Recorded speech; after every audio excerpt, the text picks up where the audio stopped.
வணக்கம். உரல் கழுவுனதுக்கு அப்புறமா அப்படியே எடுத்து வைக்காம, அதில கொஞ்சம் ஆயில் அப்ளை பண்ணி வைங்க. உரல் பார்க்குறதுக்கு புதுசா இருக்கும். நாளைக்கு பாப்பாக்கு Hindi exam first paper revision பண்ணுறதுக்காக இன்னைக்கு ஸ்கூல் லீவ் போட சொல்லியிருக்கேன்.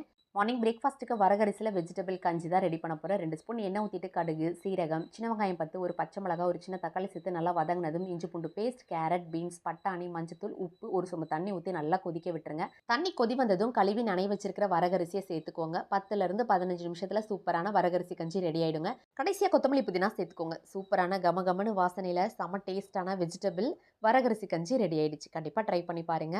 உரல்ல எண்ணெய் தேய்ச்சி வச்சிருந்தோம் இல்லையா? தேய்ச்சதுமே புதுசா தெரியாது. ஒரு 10 நிமிஷம் கழிச்சு பார்த்தீங்கன்னா, புது லுக்ல தான் இருக்கும். கண்டிப்பா இத ஃபாலோ பண்ணி பாருங்க. மதியம் லஞ்சுக்கு ரசம் தான் ரெடி பண்ண போறேன். ரசத்துக்கு தக்காளிய அப்படியே போட்டு பெசையாம, சாதத்துக்கு உல வச்சிருப்போம் இல்லையா? அதில போட்டு ஒரு 10 நிமிஷம் கழிச்சு பெசஞ்சு பாருங்க. ரொம்ப சாஃப்ட் ஆயிடும்.